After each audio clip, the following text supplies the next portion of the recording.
এই আগুন করা দিছে রে।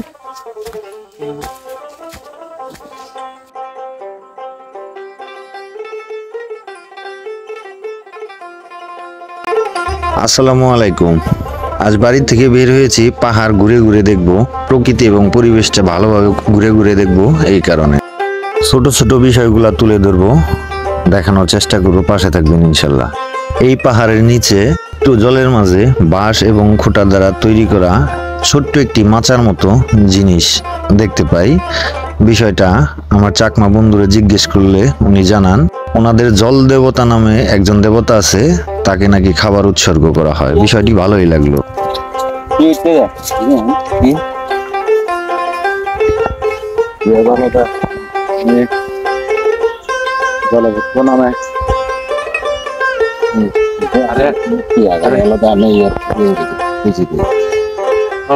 নাই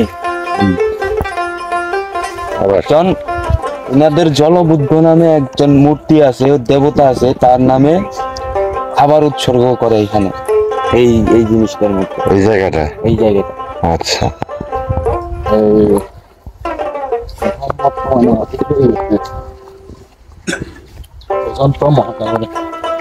আমার চাকমা বন্ধু জানান ওনাদের জলবুদ্ধ যে দেবতা আছে উনি বর্তমানে আছেন প্রশান্ত মহাসাগরে, নাকি ওনাদের দেবতা অবস্থান করতেছেন। তো যাই হোক, সকল ধর্মের প্রতি ভালোবাসা এবং শ্রদ্ধা রেখেই বলছি, সব মিলিয়ে আমাদের বাংলাদেশ ধর্মীয় কোনো বিদ্বেষ যেন ছড়াতে না পারে।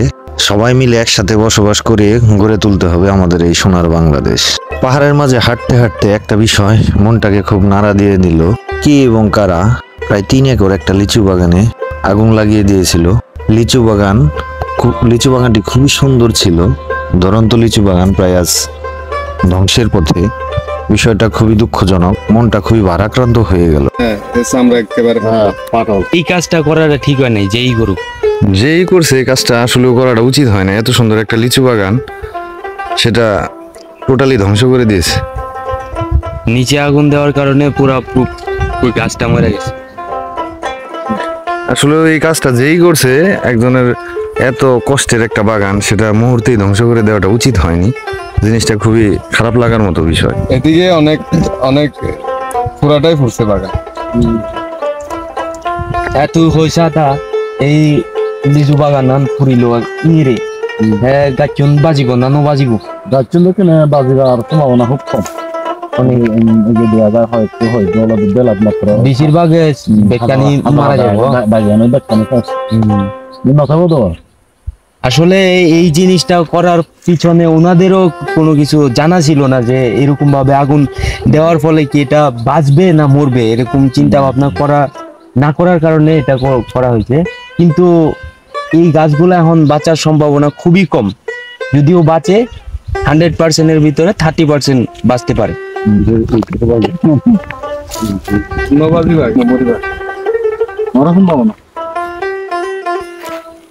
প্রায় 3 একর জায়গা জুড়ে এই বাগানটা বিস্তৃত।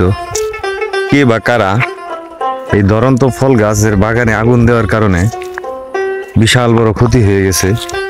টোটাল বাগানটা আমি হেঁটে হেঁটে দেখাতে পারতেছি না।